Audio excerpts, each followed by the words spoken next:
Welcome back to this week's edition of the OmniTalk Fast 5. It's October 11th, 2019.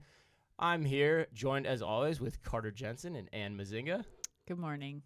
It's a little quieter here. Morning? It's a little quieter here in the studio. It's like the standard cold, rainy fall morning here in Minneapolis. We have a huge event here, later tonight for Third House, which is a ton of fun. And Chris, you got trips, we got travel. Next week is huge. There's a lot going on. It's just going to take us a little bit to, let's say, boot up this morning. Yeah, I was at the Lizzo concert last You went night, to guys. So I'm Lizzo? going to be functioning at about How was it? 42%. Was it as amazing as I would expect it to be? You know, I'm going to be one of those people right now that's like, I liked her way back when. So You were an original fan. I was an OG Lizzo fan back when she was with a band called Girl Party, which I would suggest that people check out. But all of her old stuff has been pulled off Spotify, which is really disappointing. Record labels. Is she dating a Viking, really? I can neither confirm nor deny, Carter. Okay. But That's fair. but the show was, I mean, it's clear she's reached star status. Like, we're talking next Whitney, next Beyonce. It's at the Armory, right? That was a fun venue. It's an amazing venue. The crowd was lit. I mean, it was crazy. I've never seen a crowd like that before. I was, of course, in a balcony as a responsible adult, just like swaying side to side. Sitting in like in your chair, kind of moving back and forth. Doing my nice Minnesota You're groove. swaying. There's lots of Minnesota people getting there, shaking their things. But it was a great show, but very late. So. We're going to try to get through it. That sounds much better than my 24 hours. My 24 hours involved waking up with the flu in the middle of the night in Phoenix, getting on a plane with a fever, and then somehow I managed to be here today. So I'm going to look to Carter and Ann. If you're watching this on We'll bring the on heat. YouTube, It's all right. You can see I'm barely alive, but you guys will help me out, I'm sure, on this one. So should we get to it? Story number one? Let's do it. Let's All do right. it. I'm gonna first. All let's right, make sure that's we fair. give a I was word gonna set to the bar our high. Sponsor. And our sponsor is Trigo, of course. Trigo provides checkout-free technology that sets your customer free. Trigo's network of ceiling-mounted cameras sees what no other systems can see. That also said, it creates a 3D image of retailers' shop floor environments and maps the movement of every object as customers shop. Its proprietary algorithms and neural networks enable a frictionless shopping experience where consumers can enter a store, pick out whatever they want, and leave. Thank you to them, as always, for their support of us at Trigo. So, Carter, story number one. All right, I'm going to try to set the bar high here. Here we go. All right, so Target announced on Tuesday that it's partnering with the parent company of Toys R Us brand, TRU Kids, to help them relaunch ToysRUs.com. So this deal will allow Toys R Us, post-bankruptcy, to have an online presence again while simultaneously reopening stores throughout the U.S. As of Tuesday, shoppers who visit the current Toys R Us website will actually be redirected to Target's website once they click the buy button, so to actually make the transaction. TRU Kids CEO Richard Berry states that the new website will allow for more than just making purchases, but it will actually serve for a resource for parents who are looking for the latest toy to buy, as well as an educational tool for kids. The deal could also contribute to a huge boost in sales for Target's already strong business ahead of the holiday season. So I actually like this for a couple reasons, but I'm curious. I have a couple questions maybe for you guys who might be in the mix in some of these logistics a little bit more. In the mix. I just think, with your guys' experience, I'd be curious. So in a deal like this, so Target's doing the fulfillment, they actually get the sale, all that kind of fun stuff.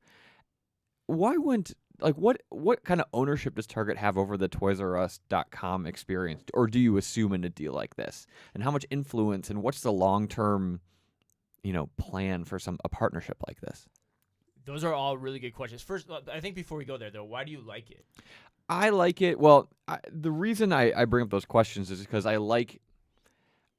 think as we have talked about before, I think it's been almost a year since we started talking about this, but we look at how toys are being sold differently online now. And it's all about, Walmart did that. Remember, we recorded that podcast all about Walmart's toy tester web experience. Yep. I think it was Walmart. Yep. We talk a lot about YouTube kid YouTube stars who are just crushing dollars by doing toy recommendations. You're looking really at this category that needs a little bit of disruption, especially when it comes to discovery, education, trial. And I don't think, you've seen a few fringe fringe companies and Yeah. individuals be able to do it.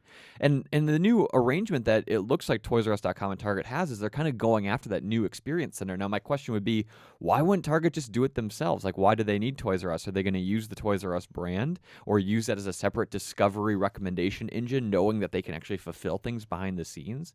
I think it's really interesting. I am just curious. It seems like Target had a void that they were going to really push to fill when Toys R Us went under. And now they're kind of digging them back up out of the grave to kind of prop them up in a way that, it seems kind of counterintuitive to maybe the opportunity that I felt was on the table for them. Yeah, my biggest question, Carter, is hitting on like the name Toys R Us. Like, does Toys R Us still have the cachet that it did now that it's gone into bankruptcy? It's so much so that Target's, like you said, like the Target's just going to fulfill orders. I think there's got to be a lot that's happening behind the scenes, and that probably has been happening behind the scenes for a while, that made Target move forward with this decision. Because to me, it's like if Sears, when they inevitably go under, like, is Home Depot going to bring the Sears.com website back to life and then fulfill all the orders for Sears.com? Like, is there enough cachet with that brand, or are people just going to be going to Target to buy toys now anyway, or going to Amazon to buy toys anyway? I think the Toys R Us brand does hold a little bit of weight. I also would say that the bankruptcy, the news of the bankruptcy probably didn't hit the standard U.S. consumer as much as it might have hit our worlds. I think they're probably angry the fact that Toys R Us shut down. I think the question is that, I think one of the maybe not statistical issues about Toys R Us is they realized that the every 3-week visit was just being replaced by Amazon. However, I would imagine that maybe some of the holiday shopping periods still were kind of strong. So if Toys R Us was still known as the place to go for discovery shopping, is Grandma Jean and Aunt Janie going to be able to jump onto ToysRUs.com because that's where they've always gone to figure out what they're going to buy their nieces and nephews and grandkids? Are Grandma Jean and Aunt Janie going online to ToysRUs.com to buy their grandkids? It's a good point, but are they going? I guess they would just go to Target. Yeah, right. Well, but I think that's a great point that you bring up, like, Carter. I think that Target does have the thousands plus stores around the country where you can get that product today. If you are a ToysRUs.com customer and you're used to that experience going online to search for toys, you can have it in an instant. The other interesting thing is the two experience stores that Toys R Us is putting out there. I think that makes sense for Target to do some experimentation down the road in some other ways. Like, what kind of technology can they test in the store to facilitate buying in those experience centers? What kind of data is Target collecting based on, like, is it worthwhile? And is it a good test for Target to see if those types of, like, unique one-off toy experiences are valuable for Target and for Target to fulfill on the back end? Well, data share is a whole other thing too, like, Yeah. even from a website analytics standpoint. Another topic, Right. Yeah. This one's tough, and so bear with me here as I'm probably running at about 50%. But I love the move for Target. I think it's a really good move for Target. I think it keeps Target top of mind within the toys mental state in the holiday season. It also probably is good from a traffic perspective. I gotta think from an e-commerce standpoint to be associated with kind of Toys R Us at that time of year, whether it just captures the actual consumer's mind or it actually captures some traffic. So I think that's good. What I don't understand about it though is I actually don't understand. I don't like it necessarily from a Toys R Us standpoint. I think it sheds light on a couple of things. I think one, it sheds light on the fact that, yeah, they might have kept the Toys R Us brand name and they were bought by a private equity firm, if I'm not mistaken, but they're not really ready for prime time. They're not ready and able to do their own distribution. To have somebody go on a Toys R Us website and then be ported off to a different website to do the fulfillment, that Right. could be a really janky experience, and I don't know that I love that. Could be great for Target, but I'm not sure that that's great for trying to re-enliven, the Toys R Us experience. And then to your point about the physical stores, like, that means your product's also not differentiated at all. Right. And so what are you actually doing in those physical stores? Are those physical stores that you're now experimenting with two different, how many concepts, I think it's two different physical store concepts. Like, is that even going to be worth anything if you're just selling non-differentiated product out of there and then you're having to use somebody else on your back end? And you could get probably anybody to do this. So I could see why Target would do it, because it's like, well, if somebody else is going to do it, we might as well do it. And then if it actually works, then maybe we just figure out how to buy whatever these new concepts are, put Toys R Us in our store. Who knows? But that's kind of where my head's going with all this. A macro topic. I just had a business idea in my mind. What is holding someone like myself back from building a really awesome discovery engine knowing that brand might not be a thing. I'll buy, paid ads on Facebook and Instagram to drive Grandma Janie there. And I then basically just use Amazon to fulfill everything. And at the end of the day, I guess the question is how am I making money? But I think that's like what people do now anyway. Right. Like that's what they're doing now anyway. So this is just Toys R Us kind of doing the same thing. And you have to wonder like why isn't Facebook more of an overt partner on this? Like in terms of like the discovery of toys, and then why don't and how's that going to play in with Target? Well, do you go from Facebook to Toys R Us to Target, or Facebook to Target? Like I don't know. It seems like the root problem here is you're trying to figure out how to get product as fast as possible and sell as much to pay off the investors on the private equity side. And so you're going to partner with somebody like Target to do it. I think Target here wins, but again, I just don't know in the long run. It might work for a little bit with TRU, but I'm not sure that the long run's ever in the minds of the PE guys. So anyway, story 2. Story number 2. So Walgreens is partnering with FedEx on returns in preparation for peak holiday season. So FedEx has announced an expansion of its parcel pickup and drop-off partnership with Walgreens, with the inclusion of in-store label printing services for returns. So they're calling this FedEx Returns Technology.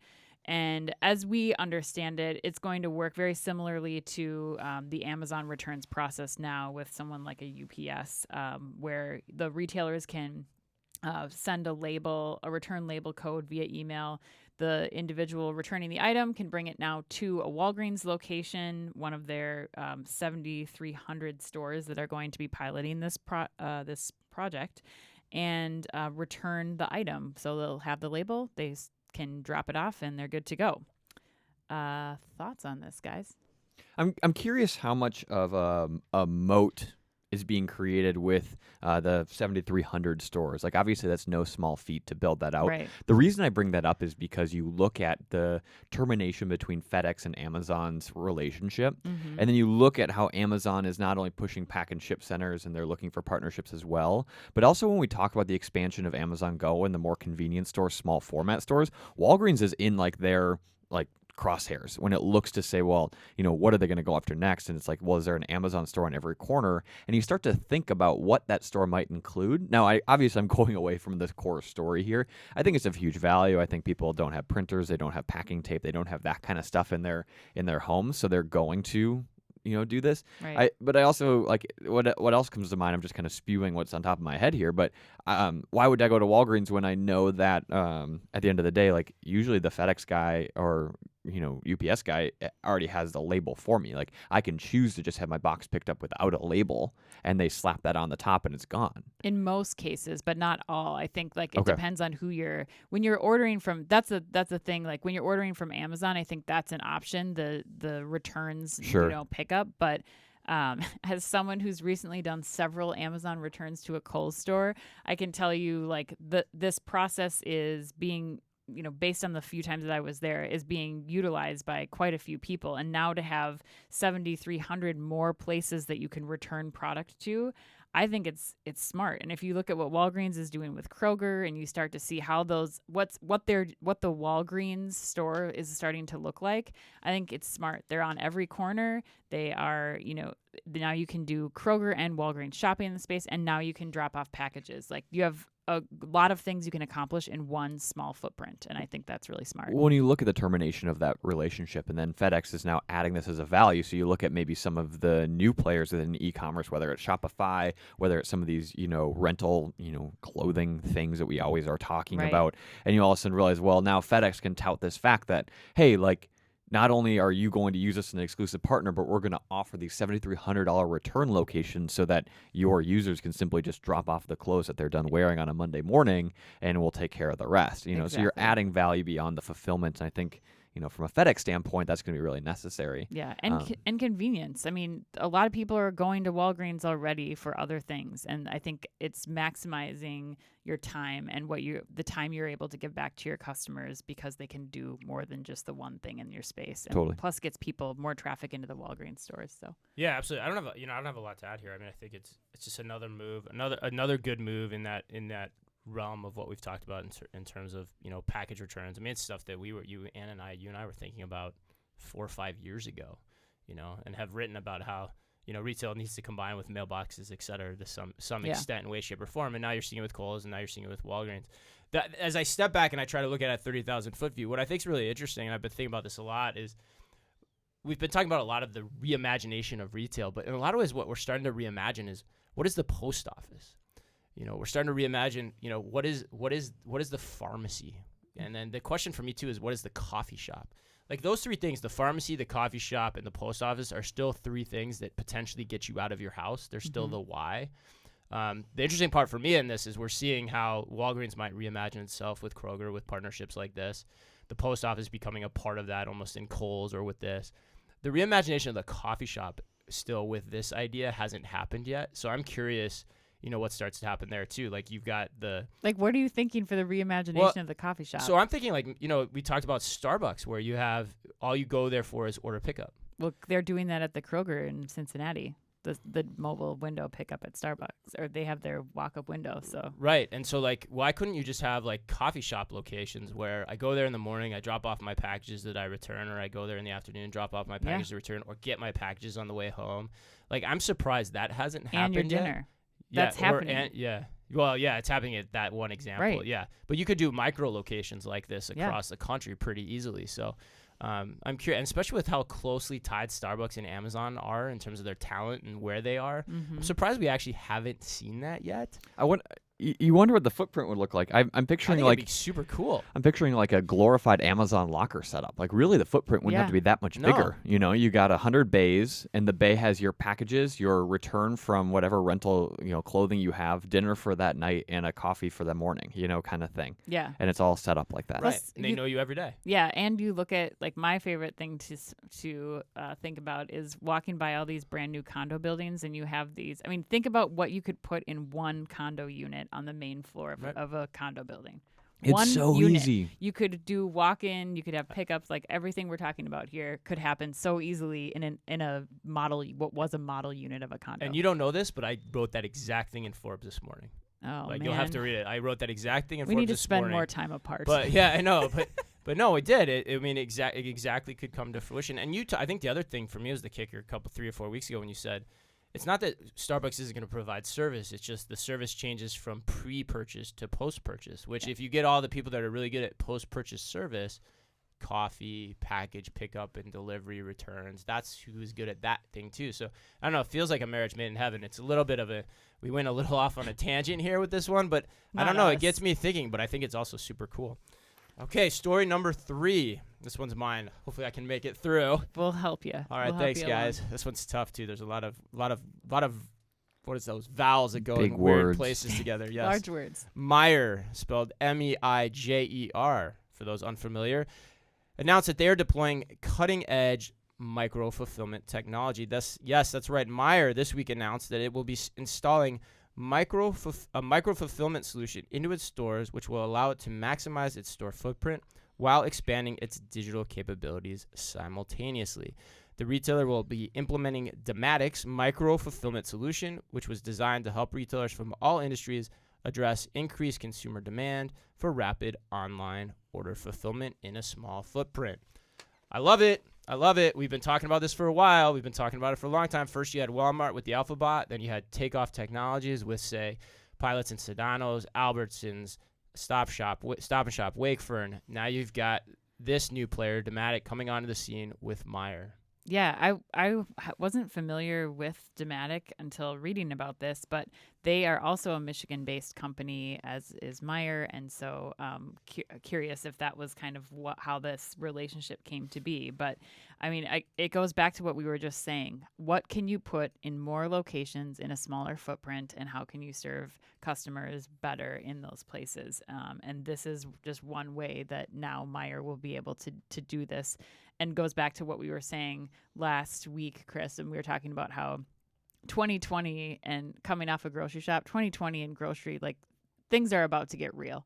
Things are going to be changing, I think, faster than we've seen ever in the next year, especially in this grocery space. And this is just another testament to that. Yeah, it's funny. I was actually sitting at the table with a bunch of Meijer folks at a conference, a robotics conference that I was at a couple weeks ago. And it was funny because no one was talking about this at all. Yeah. So it's really funny to see this get announced right like within a few days afterwards.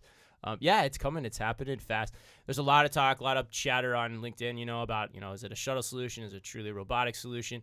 In terms of how all this will play out. And lots of people have pros and cons either way, depending on how geeked up you get about that. And then you get in the question of, how easy or whatever option you choose, how easy are those going to be to service as you start to do this more and more often. That's always been the play that Takeoff's played, is like it's tried and true technology that people know how to work. So yeah, I mean, it's just another example of somebody, coming to the party to try to do this micro-fulfillment solution. Well, and this is the micro-fulfillment solution. This is not, it. From what I researched on Dematic, they're able to scale up pretty substantially to full distribution centers. So I think it's a smart, small scale test to begin for Meijer. Yeah, that's interesting too, because you're right. That's a good point, Ann. Like, you've got Takeoff, which is really focused on the micro. Right. You've got Ocado on the one end, which is really focused on the much larger. Now you've got somebody that's saying, hey, you know what? Maybe we can help you through all the different options, because all the different options could be applicable in the right depending on the geography. Right. If it's a more densely packed urban area versus more of a suburban area. Well, So yeah, that's an interesting little niche that they're starting to carve in this space. Yeah, you're going to see this layer of technology be added. You talked about 2020 really being the go-to of the grocery revolution or whatever that might be. And you're going to end up seeing, I think, this layer of tech that's going to really is democratize the right word, but also like enable really any grocer of any size be able to layer this on to a degree. And I think not only is it a necessity, but I think that knowing how technology rolls out today and kind of the user experience that is kind of the baseline, I think it's going to be really empowering to grocers. And I think, really what the limitation will be is how quickly can you actually flip your physical space. And using technologies like this in the background is going to just amplify or accelerate that change. Yep, 2020 could be a big year, but you know what they say? Hindsight's 2020. Oh my God, I'm going to save us all and go to the next story. Story number 4, Best Buy opens a Houston outlet to boost online returns. So Best Buy just announced, per the Houston Chronicle, that they have opened their first outlet store in the Houston area, offering shoppers steep discounts on electronics, TVs, appliances, and aiming to boost its return on returns, which have soared obviously since e-commerce and people buying more of these types of things online. The outlets are a third to half the size of a regular Best Buy store. It's a traditional outlet floor model. You can go and see all kinds of appliances. They're carrying all of the brands, including Whirlpool, LG, and even Viking and Thermador, some of the larger brands, at a discount. And the store will only be open 3 days a week, Friday, Saturday, and Sunday, so as not to, cannibalize any of the Best Buy business. I love this. I think this might be my favorite story of the Fast Five of the this week. Wow. Wow, no way. I for do. me. I think it's cool. I learned from a source close to or inside Best Buy that this is not the first one that they've done. It's the first one in the Houston area. They have some other outlet stores. But I love the move toward having an outlet version of a store, whether you're Best Buy, whether you're a apparel retailer. I think the trend is going this way. You are being smart about how you're dealing with returns and not just storing them or even worse, throwing them away. There's all these companies coming into the space to look at how we improve the returns process and how we get that product out of, a back room of a store. So I think this is super smart on Best Buy's behalf. Your customer base wants this. There's already, how many scratch and dent appliance places that exist already. And now to have the name brand attached of a Best Buy, it's brilliant. I love it. Carter, you're the resident millennial here. What do you think of this? Well, all of my appliances are from a scratch and dent outlet. Yeah. And let me just say that the Best Buy name behind that would have been really nice. Yes. I think, obviously the standard piece of feedback and that you had just covered was the fact that obviously Best Buy is getting a ton of returns. How do you leverage that and really kind of create value with some of the things that might just be sitting in the back room? You go ahead and open an outlet store. Now, what I like, though, is this 3-day-a-week thing. I don't think we're hitting on that enough. And I think that it adds this level of scarcity. It adds this level of like treasure hunt kind of mentality. What is the furniture store here in Minneapolis that does that, where it's like only open on the weekends? Room and board. Room and board outlet. Yes. Right? And people bring their kids and they run in and throw them on couches to try to claim them. It's an actual thing that happens. There's a huge line out the door. And I mean, right. It's one of these things where they've created this idea of scarcity. They've created this idea of getting an extreme value on a high dollar item. And I think it's really cool. And I think having the Best Buy name behind it. The other thing is that I think the consumer experience baseline is a lot lower for an outlet store. Right. People know that it's going to be a warehouse-looking thing. They're not expecting the top-of-the-line service that these blue shirts have been known for these days. And you're able to really kind of just blow out a warehouse with a bunch of stuff that might have been just thrown away to create really kind of this cool treasure hunting type experience. And for Right. Best Buy, this might be a perfect complement to really what they're looking for, especially with this new service model they're going for. If you want that white glove service, if you want that setup, you want that recommendation, you want that nice blue shirt telling you exactly what to buy it, how to set it up, the whole 9 yards, great.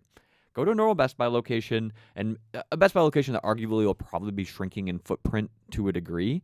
If you want to just go all in, you've already done your research online, everything like that, you're going to go to an outlet store because you're going to save a couple $100 and you don't really care about the blue shirt because really they're just getting in the way. Right. The question is like now with these huge footprints, like could they flip half of the store to be one or the other? Well, let me put that back on you, Carter, because I think you actually just stumbled onto something really brilliant there that I definitely had never thought about. But like, so 2 points really. One, I think the idea makes sense. I mean, 30-40% of your e-commerce business is coming back on returns in general. Totally. And these categories, like, why not come up with a way to resell that in a very cost-efficient way, which is to your points about the outlet model in terms of how you can run that and for how many days.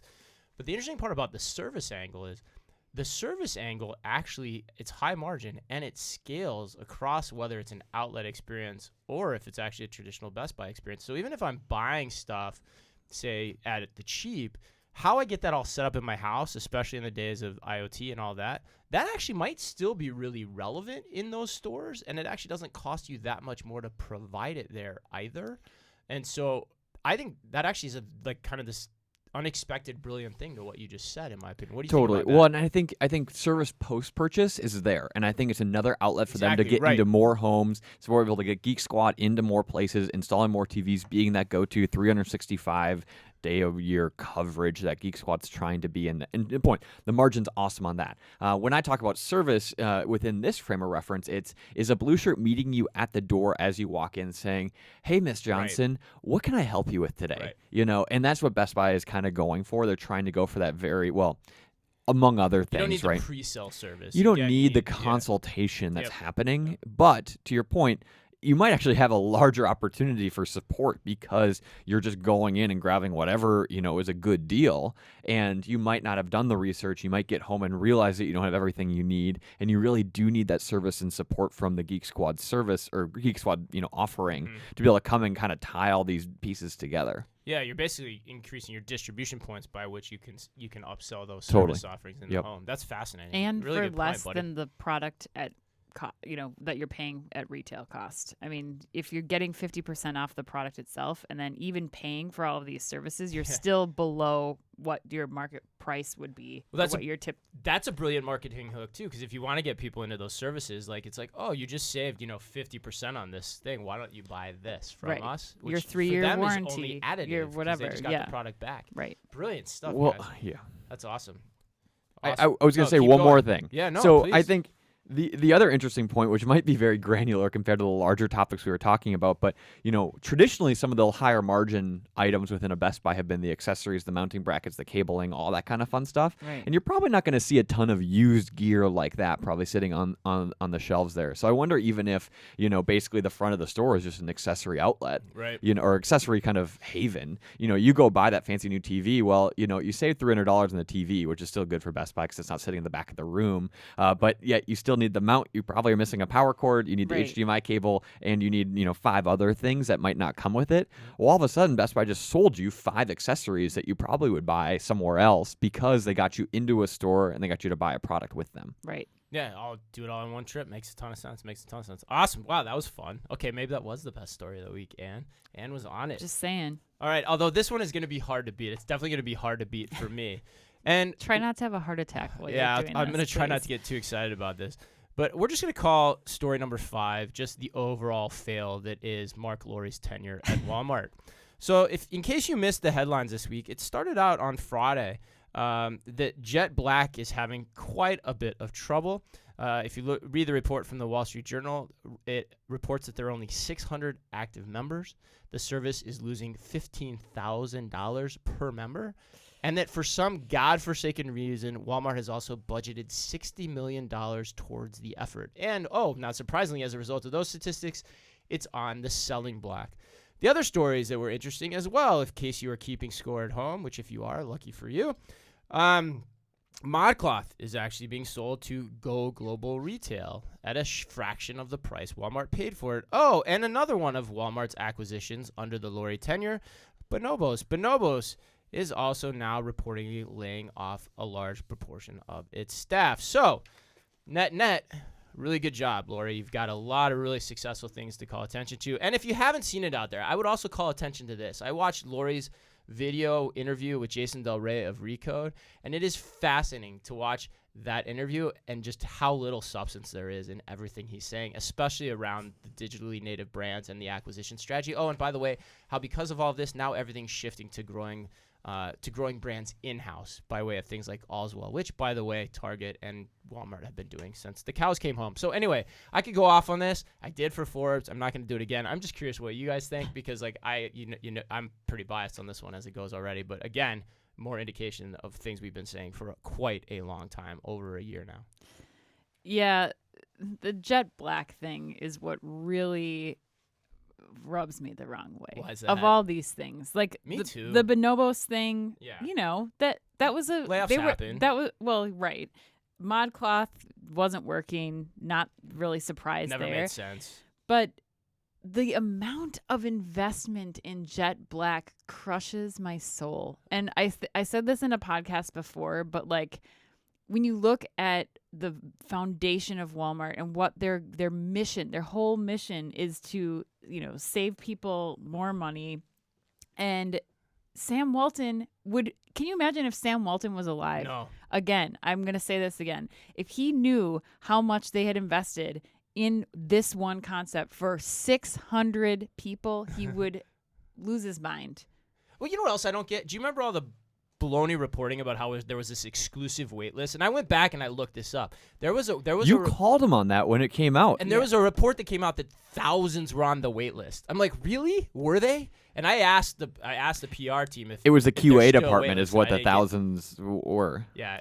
I feel like the jet black experiment could have been done on a smaller scale for a far longer time for far fewer dollars than $60 million. I mean, my favorite point I think about the Forbes article, even though you could feel the heat while I was reading that, but my favorite point in the article is like $60 million could have built Walmart a completely high-tech, cool concept store. Yeah, you for could build sure. a new Walmart. And a new, at least one Walmart as they exist today. a but modern then day supercenter. Yeah. Right. Like you could be doing all kinds of cool stuff with that investment. And man, what a flaming turd of a project. Yeah, so now for $60 million, rich people in New York in apartments with doorman can get their IKEA product delivered to them from Walmart. Right. That's basically what you created. Said no one ever, right? Yeah, right? Like, that was the funny thing about the report, if you read it. It's like, Walmart promised the best price, but they didn't know that they could find it at Walmart. They didn't always have the best price because they had to get it to people like within a really quick turnaround. So they go buy it somewhere else. Like the whole thing just made no sense. Like how this thing ever got off the ground, which we've said from the beginning, it doesn't play into Walmart's brand promise like you said at all. And I don't know. I could just keep going. Carter, any parting thoughts? They just missed like the mark in terms of who they were serving and where the opportunities were like holistically. Instead of investing into the foundational elements of their business and what has been proven to be successful over the last how many years, right? Mm-hmm. Like they've tried to go for this aspirational audience that look probably good on paper and in a fancy boardroom, but at the end of the day, like they forgot who they actually were. And you're seeing them try to catch up. I mean, like obviously they're doing some amazing things with grocery pickup, like that seems to be working well. But like, why wouldn't you invest into that earlier and more heavily rather than going after the doormen, touting millionaires in New York City? Especially at that scale. I mean, here's the challenge I throw out there to all our loyal listeners and subscribers. Put this out on social media, on LinkedIn. Make me wrong. But name for me one thing Marc Lore has done since he joined Walmart that's been good, that's worked.